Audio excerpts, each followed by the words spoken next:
a tour of a superb barn find Bugeye from New Mexico. It is a car that needs a complete restoration. Don't get me wrong, there's a ton of work needed here. But what's superb about this car is that it's a rare survivor. It is very, very difficult to find one that's been sitting as long as this one has that isn't in horrible shape. And this car has a lot of potential, and for many of our customers, this is a car that would just get turned into a driver again and cosmetically left just as is, because it's certainly good enough to use and enjoy and make a wonderful statement if you like this sort of thing. It is something that has survived, and this is kind of the joy for us of having a 1960 object that can be put back on the road and given a whole new life. And for other clients, they'd want to media blast the whole thing and start over and make it into a complete restoration. It's entirely up to the buyer to make that choice. So the first thing that we notice is the 72 New Mexico plate. So it's been in New Mexico for a long time. We got the car out of California, had moved there with the same family. It was stamped in 1988, so they did make an attempt to get this car back on the road, but I'm not sure it's moved since then. Things that I see that, you know, I'm just used to seeing in such rough shape is the beading. This is stained, but it's not all bubbled and blistered, and it's in good shape, so I wouldn't hesitate to just clean up this car and, you know, not worry so much about the cosmetics. Of course, you need new tires. You'll need pretty much new everything under the hood, but the tow bar is just fantastic to see that intact. It removes easily with 2 bolts. The nose is in really pretty good shape as these noses go. There is one issue though with this. This hinge needs some restoration to make it open and close more easily. You can see it's been scraping here because there's some damage to the structure that holds the hinge. So that will need to be addressed. But it's pretty rare to find a car of this vintage that hasn't been used, that has literally no rust here. Certainly a lot of staining, but many people could just live with that. I know I could. It doesn't need to be perfect. I think the worst rust damage is back here. This is common, but it's not too hard to just make one repair here, or again, I would just leave it. The bigger, and also this back deck, by the way, most of them have been damaged. This had some damage here. It got pushed in a little bit here, and you see an old repair that cracked. It's possible this car was repainted once, because that's an old repair under the license plate. But be that as it may, it's not so horrible. I know I could live with it, but up to the new buyer to decide. We also have fender bottom rust here. And we sell a replacement panel that basically goes in here, but you could cut out and make your own panel. Lots of options. A little bit of rust there, but really minor for what we're looking at. So what you have is also this interior, which I'll get into later in the video, that's, again, could be a little bit more cleaned up. We just wanted to vacuum it, but it's in fine shape and it's usable. There's just a lot of mechanical restoration ahead for this car to get it back on the road. It's going to need probably a different engine or a complete rebuild of this engine. And it's always smart to put in a new rebuilt transmission. But all of that we have. We have 948 engines if someone wanted one. We also have new 1275 engines. So that's pretty much the external tour. That bumper could come off if you didn't like the tow bar. The whole bumper could go. And if you like the tow bar, I think it's just kind of a funky remnant of another time. So let's dig further into this Bugeye, and thank you for watching. So under the hood on this barn find are just a ton of really cool things that bring us right back to kind of late 60s, maybe early 60s, maybe early 70s, but just kind of funky stuff that we all did. This guy decided that the throttle linkage was inadequate. So right in the middle of the screen there, you have the cable coming out. That's coming out from the floorboard here. I have a light in my hand and a camera, so there we go.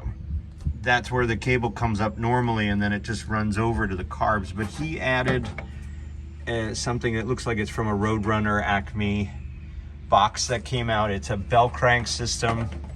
So it's got a rigid rod that when you pull this, it moved this rod over to this pivot, which twisted torsionally over to the throttle linkage this way. It's a little stuck right now from sitting. But I just love the way that, you know, we've seen here more than 500 of these Bugeyes, many of them that have been here for complete restoration, and I've never seen this version before. Why he needed to do this, I don't know, but that was his solution. It can all be easily removed. It's just kind of a funky thing. And then he also has an extra cooling duct here that he riveted in place. It has weathered appropriately with everything else that's weathered, but that's his extra airflow scoop for the front brake here, or the oil cooler actually, not the brake, but the oil cooler that he added. So this was, I believe, a New Mexico car from Sandia Laboratories in New Mexico. It had been in Albuquerque, and that's what saved this car and kept it so dry. So he added the oil cooler for the hot temperature there. This is a really cool car. You can see here a lot of these frame rails are pretty badly crushed from old crashes, and so are many of these inner fenders. But you don't see that here. Its biggest issue is there, and I don't know how that happened because the nose is not smashed in the front to push this aft. Normally you would see that. You know, it has this dent here, which is really minor.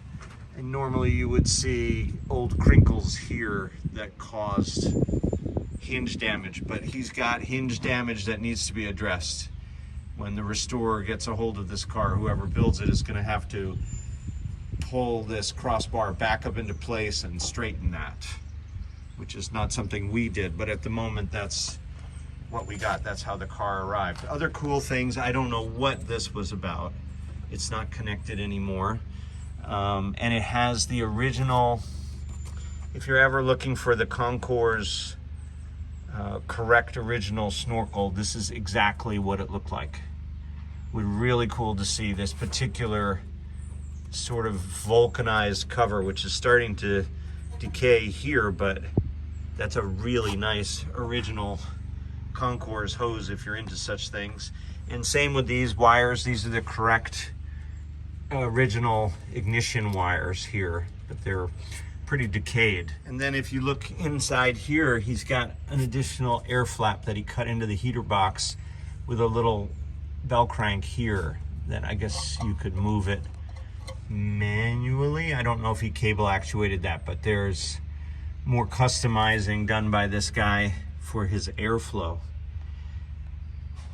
In general, what I love about this car is that it's pretty much, if you were starting a full restoration, a really good candidate because so much of it is still in nice, you know, original intact condition. This is car number 30,260, I believe is the number.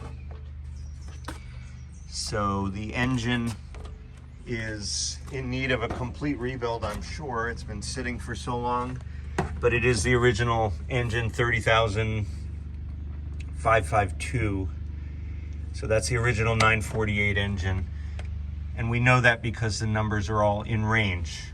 You know, car number 30,000 would have engine somewhere around 30,000. So really cool under the hood. Moving inside on this New Mexico barn find, there are just a lot of other really cool original things. I love these Motorola period radios. They are, even if they don't work, they're just beautiful to see. Then we have a very common sort of J.C. Whitney friction-based web strap seatbelt. Super cool. The BAE number here is 30453, which again would be almost certainly the exact correct BAE number. Again, if it's 522 for the car or whatever the number is, they would be in range. And that's one of the things that makes it very confusing. Bugeyes had multiple numbers, none of them match, but as long as they're in range with one another, they're presumed to be the original ones with the car. The heritage certificate will verify that. And over here on the driver's side, we have AN530222, also in range. This number was not recorded on the heritage certificate, but that is in fact the factory plate, the factory slotted screws. and that's all original. It's interesting also to see the plate condition. I think the car shows 89,000 miles, so I'm guessing that's about what's on this car. It could be 189, but I think the gas pedal would be even more worn if that was the case. The seats are in nice shape. These are not the original seats. Nobody sold a black with red like this, but at some point they were upgraded, and they are definitely old. The horsehair is still in there, and they're original. You know, the original filling anyway. The covers may have been replaced, would have been replaced. Here's the original top bow fitting. This is how the factory punched through, and then this rubber piece was here. They punched through this back Hardora matting. These are the original wings, and the trunk mat is intact as well. So there we go. A lot of this stuff has survived for a long time. It's going to need a new gas tank, but that's the original tank in there. So the interior I love. It's got kind of the perfect patina, and ultimately that's what's exciting about this project, is that it is conceivable that somebody would want to make it run and drive just in this shape, and so we're lucky to have this car to do that with. This is another thing that we've seen in many situations. Bugeye was towed behind the family station wagon, sometimes to the racetrack, sometimes just for vacation, but the car comes with this tow bar, which you could drive with it in this position. Of course, you'd have to secure it to the bumper, but they made a serious commitment to this tow bar, or you can unbolt it, of course, and remove it as well. But just fantastic. Over the years, we've had multiple Bugeyes with these flat tow options installed. And this is something else that I just love about this car. This is one of the nicest original patinaed badges. It's spent a lot of time in the New Mexico sun and ended up in that condition, and very special as a result.